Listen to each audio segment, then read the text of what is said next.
सत श्री अकाल। इकबानी चैनल देखने वाले सारे दर्शकों का स्वागत है। तो दर्शकों हुणे जिहड़ी एक जानकारी निकल के सामने आई है डिस्ट्रिक्ट गुरुद्वारा प्रबंधक कमेटी दीआं होण वालीआं चोणां दे नाल संबंधित है, क्योंकि गल्लां निकल के सामने आ रही सी कि डिस्ट्रिक्ट गुरुद्वारा प्रबंधक कमेटी दीआं चोणां जल्द होण जा रहीआं ने।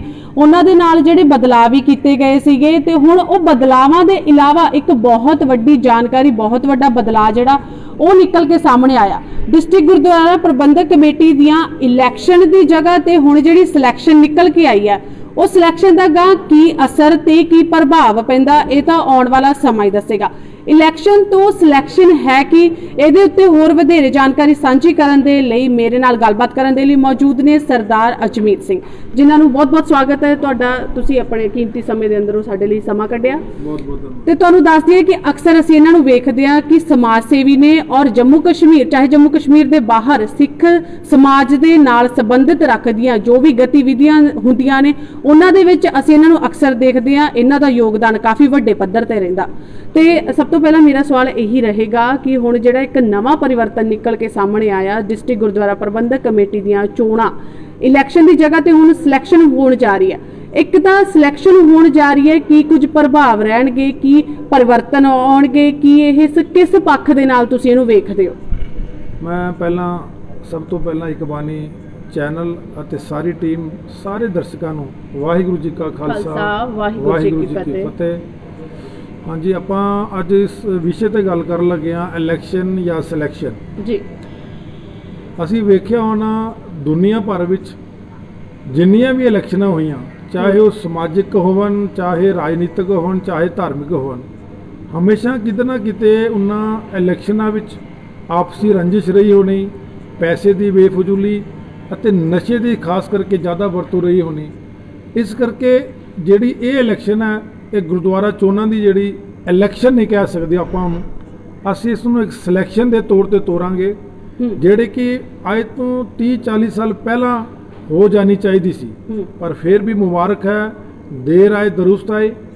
ਸਭ ਤੋਂ ਵੱਡੀ ਮੁਬਾਰਕ ਪਹਿਲੀ ਜੰਮੂ ਕਸ਼ਮੀਰ ਦੀਆਂ ਉਹਨਾਂ ਸੰਗਤਾਂ ਨੂੰ ਜਿਸ ਧੁਰੇ ਤੋਂ ਅੱਜ ਆਵਾਜ਼ ਉੱਠੀ।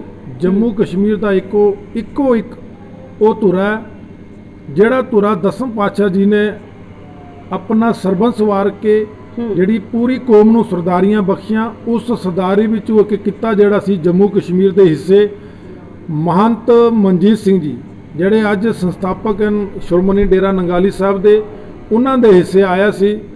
उन्हां दे पुराने जिहड़े पिछले बजुर्ग, पिछले ठाकर, पिछले मनसब जिहड़े रह चुके सन, खंडे बाटे की पहुल दे के दसम पातशाह ने जम्मू कश्मीर पहाड़ देश विच भेजिया सी।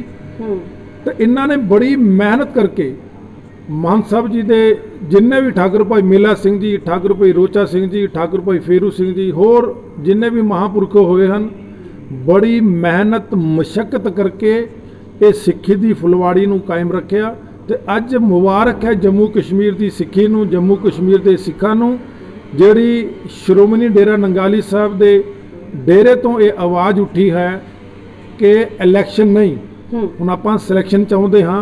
ਸਿਲੈਕਸ਼ਨ ਇਸ ਕਰਕੇ ਜਿੰਨੀਆਂ ਵੀ ਇਲੈਕਸ਼ਨਾਂ ਹੋਈਆਂ ਸਿੱਖ ਸਮਾਜ ਵਿੱਚ ਬਹੁਤ ਵੱਡੀ ਪਾਟੋ ਧੜ ਪਈ ਜਿਹੜੀ ਕਿ ਪੀੜ੍ਹੀ ਦਰ ਪੀੜ੍ਹੀ ਇਹ ਚਲਦੀ ਆ ਰਹੀ ਸੀ। ਪਰ ਅੱਜ ਮੁਬਾਰਕ ਵਾਲੀ ਗੱਲ ਹੈ, ਸ਼ਾਇਦ ਕਿਤੇ ਨਾ ਕਿਤੇ ਕਲਗੀਧਰ ਪਾਤਸ਼ਾਹ ਨੇ ਬਹੁਤ ਰਹਿਮਤ ਕਰਕੇ ਜੰਮੂ ਕਸ਼ਮੀਰ ਵਿੱਚ ਇੱਕ ਸੁਨਹਿਰਾ ਇਤਿਹਾਸ ਅਸੀਂ ਰਚਣ ਜਾ ਰਹੇ ਹਾਂ, ਜਿਹਦੇ ਪ੍ਰਥਾਏ महंत मनजीत सिंह जी ने बड़ा वड्डा ये उद्यम किया, बड़ा वड्डा स्टैप लिया कि जम्मू कश्मीर के सिख जिहड़े आपस विच पाटो तड़ हन उन्होंने हुण जोड़न दा वेला आ चुका है।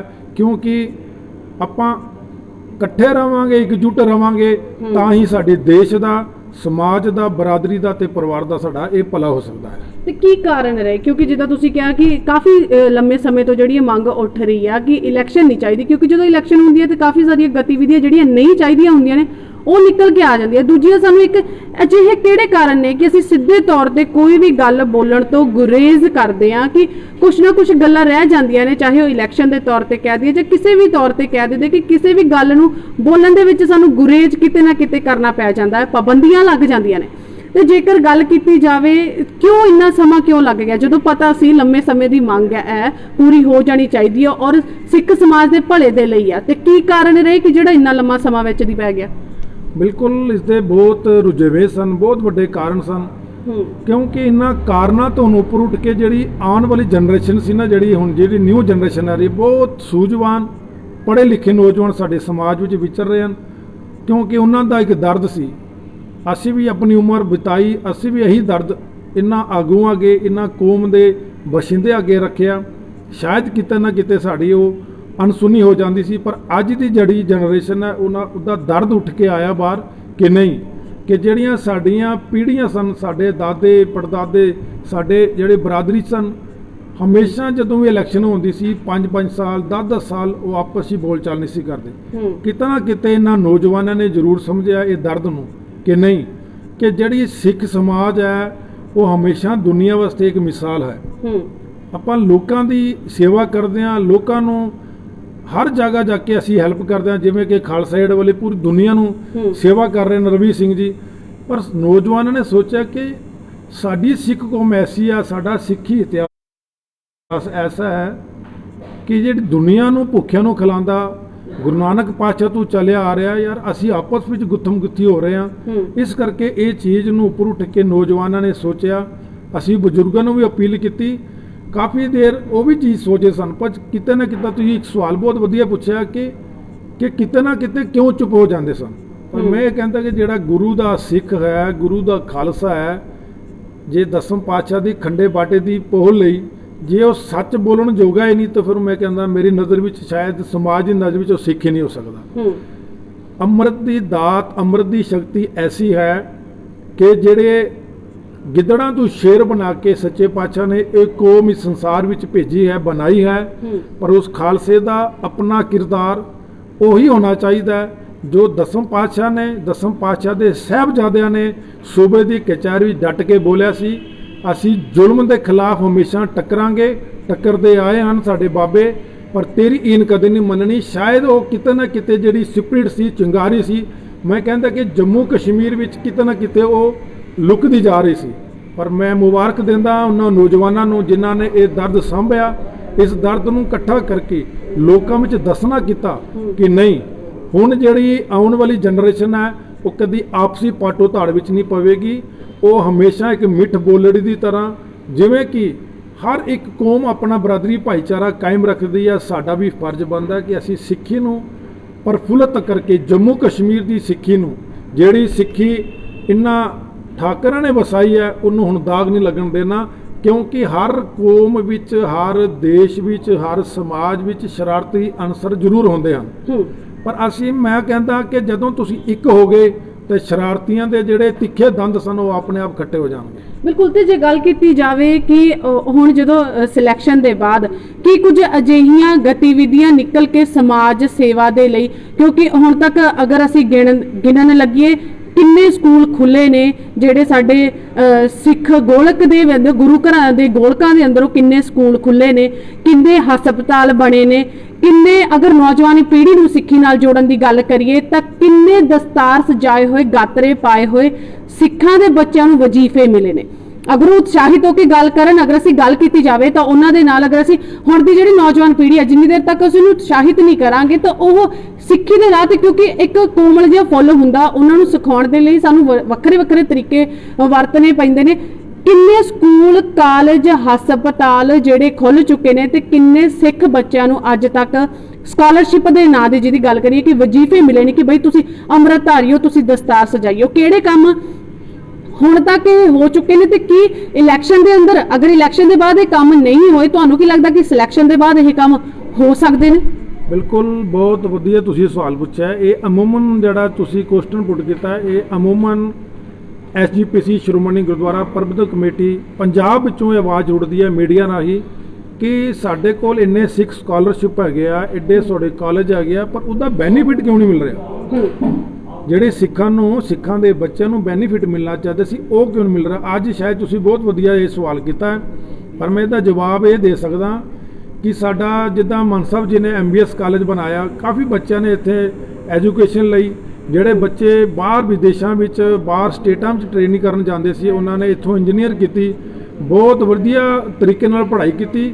ਕਿਤੇ ਨਾ ਕਿਤੇ ਇਹ ਸਾਡੀ ਦੇਣ ਸੀ, ਇਹ ਡੇਰੇ ਦੀ ਦੇਣ ਸੀ, ਇਹ ਸਿੱਖ ਕੌਮ ਦੀ ਦੇਣ ਸੀ ਮਾਨ ਸਾਹਿਬ ਜੀ ਨੂੰ, ਜੰਮੂ ਕਸ਼ਮੀਰ ਦੇ ਸਿੱਖਾਂ ਲਈ ਕਿਉਂਕਿ ਅੱਜ ਤੁਸੀਂ ਅਮੂਮਨ ਦੇਖ ਲਓ ਕਾਫੀ ਟਰਾਂਸਪੋਰਟਰਾਂ ਦੇ ਜਿਹੜੇ ਬੱਚੇ ਸਨ ਪਹਿਲਾਂ ਵੀ ਇੱਕ ਲੀਕ ਚੱਲ ਗਈ ਸੀ ਕਿ ਅੱਜ ਇਹ ਡਰਾਈਵਰ ਹੈ ਤਾਂ ਇਹਦਾ ਬੱਚਾ ਵੀ ਡਰਾਈਵਰ ਬਣੇਗਾ, ਪਰ ਅੱਜ ਉਹ ਗੱਲ ਹਟ ਕੇ ਰਹਿ ਗਈ ਕਿ ਜਿੰਨੇ ਮੈਕਸਿਮਮ ਟਰਾਂਸਪੋਰਟਰ ਵੀਰ ਸਨ ਅੱਜ ਉਹਨਾਂ ਦੇ ਬੱਚੇ ਇਸ ਕਾਲਜਾਂ ਤੋਂ ਪੜ੍ਹ ਕੇ ਵਿਦੇਸ਼ਾਂ ਦੀ ਧਰਤੀ ਤੇ ਪੜ੍ਹਾਈ ਕਰ ਰਹੇ ਨੇ। ਉਹਨਾਂ ਨੇ ਆਪਣੀ ਸੰਸਥਾ ਆਪਣੇ ਪੱਧਰ ਦੇ ਉੱਤੇ ਖੋਲੀ ਸੀ। ਪਿਛਲੀ ਜਿਹੜੀ ਡਿਸਟ੍ਰਿਕਟ ਗੁਰਦੁਆਰਾ ਪ੍ਰਬੰਧਕ ਕਮੇਟੀ ਦੇ ਜਿਹੜੇ ਮੈਂਬਰ ਰਹੇ ਨੇ ਜਾਂ ਕੋਈ ਵੀ ਆਪਾਂ ਕਹਿ ਸਕਦੇ ਆ ਇਲੈਕਸ਼ਨ ਹੋਈ ਸੀਗੀ, ਉਹਦੇ ਬਾਅਦ ਵਿੱਚ ਨੌਜਵਾਨਾਂ ਦੇ ਲਈ ਕੀ ਨਵਾਂ ਕੁਝ ਨਿਕਲ ਕੇ ਆਇਆ? ਬਿਲਕੁਲ ਇਹ ਤੁਸੀਂ ਜਿਹੜਾ ਹੁਣ ਸਵਾਲ ਕੀਤਾ ਨਾ, ਇਹਦੇ ਵਿੱਚੋਂ ਮੈਂ ਸਪਸ਼ਟੀ ਤੌਰ ਤੇ ਕਹਿ ਸਕਦਾ ਕਿ ਜਿੰਨੀ ਵੀ DGPC ਦੀਆਂ ਪਹਿਲੀਆਂ ਕਮੇਟੀਆਂ ਰਹੀਆਂ, ਮੈਂ ਤਾਂ ਹੁਣ ਇਹ ਕਹਿ ਸਕਦਾ ਕਿ ਸ਼ਾਇਦ ਉਹ ਨਿਲ ਬੱਟਾ ਨਿਲ ਹੀ ਹੋਈਆਂ ਹੋਣਗੀਆਂ। ਉਹਦੇ 'ਚ ਤੁਸੀਂ ਦੇਖ ਲਓ ਇੱਕ ਮੁੱਦਾ ਚੱਲਿਆ ਸੀ ਪੰਜਾਬੀ ਮਾਂ ਬੋਲੀ ਦਾ।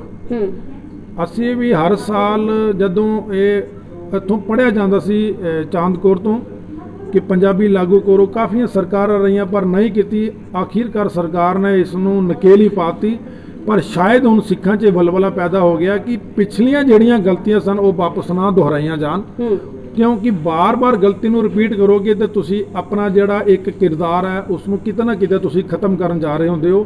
ਇਸ ਕਰਕੇ ਮੈਂ ਮੁਬਾਰਕਬਾਦ ਦਿੰਦਾ ਉਹਨਾਂ ਨੂੰ ਵੀ ਜਿਨ੍ਹਾਂ ਦੇ ਦਿਮਾਗ ਵਿੱਚ ਵੀ ਇਹ ਸੋਚ ਆਈ ਕਿ ਨਹੀਂ, ਸ਼ਾਇਦ ਅਸੀਂ ਇਸ DGP ਵਿੱਚ ਰਹਿ ਕੇ ਵੀ ਕੁਝ ਕੌਮ ਦਾ ਭਲਾ ਨਹੀਂ ਕਰ ਸਕੇ, ਚਲ ਆਉਣ ਵਾਲਾ ਜਿਹੜਾ ਮੌਕਾ ਹੈ ਉਹ ਕਮ ਸੇ ਕਮ ਇਹਨਾਂ ਨੌਜਵਾਨਾਂ ਨੂੰ ਦਿੱਤਾ ਜਾਵੇ। ਸ਼ਾਇਦ ਮੈਂ ਕਹਿੰਦਾ ਉਸ ਸੋਚ ਨੂੰ ਵੀ ਸਲਾਮ ਹੈ, ਪਰ ਮੈਂ ਜਿਹੜੀ DGPC ਦੀ ਚੋਣਾਂ ਮੈਂ ਇਹ ਸਪਸ਼ਟੀ ਤੌਰ ਤੇ ਅੱਜ ਤੁਹਾਡੇ ਮਾਧਿਅਮ ਰਾਹੀਂ ਇਕਬਾਨੀ ਚੈਨਲ ਰਾਹੀਂ ਇਹ ਸਪਸ਼ਟ ਕਰਨਾ ਚਾਹੁੰਦਾ ਜੰਮੂ ਕਸ਼ਮੀਰ ਦੀ ਸੰਗਤ ਨੂੰ ਕਿ ਦੇਖੋ ਜਿਹੜਾ ਇਹ DGPC ਦੀ ਗੁਰਦੁਆਰਾ ਚੋਣਾਂ ਇੱਕ ਭੇਡ ਬੱਕਰੀ ਵਾਲੀ ਗੱਲ ਨਹੀਂ ਹੈ ਕਿ ਜਿੱਦਾਂ ਦਿਲ ਕੀਤਾ ਹੱਕ ਲੇ। ਇਹਦੇ ਵਿੱਚ ਸਿਧਾਂਤਕ ਤੌਰ ਤੇ ਜਾਣੂ ਹੋਣਾ ਚਾਹੀਦਾ ਬੰਦਾ। ਅਮੂਮਨ ਤੌਰ ਤੇ ਕੀ ਹੁੰਦਾ ਹੈ ਕਿ ਮੈਕਸਿਮਮ ਜਿਹੜੇ ਗੁਰਦੁਆਰਿਆਂ ਦੇ ਪ੍ਰਧਾਨ ਹੁੰਦੇ ਹਨ ਜਾਂ ਗੁਰਦੁਆਰਿਆਂ ਦੀ ਜਿਹੜੀ ਮੈਨੇਜਮੈਂਟ ਹੁੰਦੀ ਹੈ ਕਿਤੇ ਨਾ ਕਿਤੇ ਉਹ ਨਸ਼ੇ ਨਾਲ ਵੀ, ਪਰ ਮੈਂ ਹੁਣ ਖੁੱਲ੍ਹ ਕੇ ਬੋਲ ਵੀ ਸਕਦਾ, ਤੁਸੀਂ ਦੇਖ ਲਓ ਕਿਤੇ ਨਾ ਕਿਤੇ ਥੋੜੀ ਨਸ਼ੇ ਨਾਲ ਗਲਤਾਨ ਵੀ ਹੁੰਦੀ ਹੈ। ਕਿਸੇ ਜਗ੍ਹਾ ਸਾਨੂੰ ਇਹ ਸੁਣਨ ਨੂੰ ਮਿਲਦਾ ਜੀ ਗੁਰਦੁਆਰੇ ਦੇ ਪ੍ਰਧਾਨ ਸ਼ਰਾਬ ਪੀਂਦੇ ਹਨ ਜਾਂ ਗੁਰਦੁਆਰੇ ਦੇ ਗ੍ਰੰਥੀ, ਪਰ ਕਿਤੇ ਨਾ ਕਿਤੇ ਉੱਥੇ ਸਾਡੀ ਵੀ ਇਹ ਕਮਜ਼ੋਰੀ ਹੁੰਦੀ ਹੈ ਸੰਗਤ ਦੀ ਵੀ। ਕਮ ਸੇ ਕਮ ਅੱਗੇ ਜਿੱਥੇ ਅਸੀਂ ਆਪਣੇ ਬੱਚਿਆਂ ਨੂੰ ਵਧੀਆ ਐਜੂਕੇਸ਼ਨ ਦਿੰਦੇ ਹਾਂ, ਬਾਹਰ ਦੇ ਸਕੂਲਾਂ ਵਿੱਚ CBSE ਸਕੂਲਾਂ 'ਚ ਪੜ੍ਹਾਉਂਦੇ ਹਾਂ, ਪਰ ਸਾਡਾ ਵੀ ਫਰਜ਼ ਬਣਦਾ ਯਾਰ ਅਗਰ ਗ੍ਰੰਥੀ ਇੱਕ ਸਾਡਾ ਇੱਕ ਹੋਕਾ ਲਾ ਕੇ ਸਾਨੂੰ ਅੰਮ੍ਰਿਤ ਵੇਲੇ ਇੱਕ ਉਸ ਗੁਰੂ ਦੀ ਗੱਲ ਨਾਲ ਜੋੜ ਰਿਹਾ ਤੇ ਸਾਡਾ ਵੀ ਫਰਜ਼ ਬਣਦਾ ਯਾਰ ਅਸੀਂ ਆਪਣੇ ਬੱਚਿਆਂ ਨੂੰ ਜਿੱਥੇ ਪੜ੍ਹਾ ਰਹੇ ਹਾਂ ਉੱਥੇ ਵਧੀਆ ਗ੍ਰੰਥੀਆਂ ਦੇ ਬੱਚਿਆਂ ਨੂੰ ਵੀ ਉਹਨਾਂ ਬਾਰੇ ਵੀ ਸੋਚੀਏ, ਤਾਂ ਕਿ ਇਸ ਸਿੱਖੀ ਵਿੱਚ ਇੱਕ ਨਹੀਂ, ਦੋ ਨਹੀਂ, ਹਜ਼ਾਰ ਨਹੀਂ, ਲੱਖਾਂ ਤਾਦਾਦ ਦੇ ਲੋਕੀ ਆ ਕੇ ਗੁਰਬਾਣੀ ਦੇ ਸੰਥਿਆ ਲੈਣ, ਗੁਰਬਾਣੀ ਦੇ ਆਧਾਰ ਤੇ ਚੱਲਣ ਤੇ ਗੁਰਬਾਣੀ ਦੀ ਗੱਲ ਨੂੰ ਸਮਝ ਸਕਣ। ਕਿਤੇ ਨਾ ਕਿਤੇ ਤੁਹਾਡੀ ਗੱਲ ਠੀਕ ਹੈ ਕਿ ਕਿਤੇ ਨਾ ਕਿਤੇ ਸਾਡੇ ਲੋਕਾਂ ਵਿੱਚ ਜ਼ਰੂਰ ਘਾਟ ਰਹੀ ਹੈ, ਪਰ ਅਸੀਂ ਹੁਣ ਅਰਦਾਸ ਕਰਦੇ ਹਾਂ ਸ਼ਾਇਦ ਕਿਤੇ ਅਕਾਲ ਪੁਰਖ ਨੇ ਤਰਸ ਖਾਧਾ ਤੇ ਮਾਨ ਸਾਹਿਬ ਜੀ ਦੇ ਮੁਖਾਰਬੰਦ ਤੋਂ ਇਹ ਗੱਲ ਨਿਕਲੀ ਕਿ ਹੁਣ ਇਲੈਕਸ਼ਨ ਨਹੀਂ ਸਿਲੈਕਸ਼ਨ ਹੀ ਚਾਹੀਦੀ ਹੈ।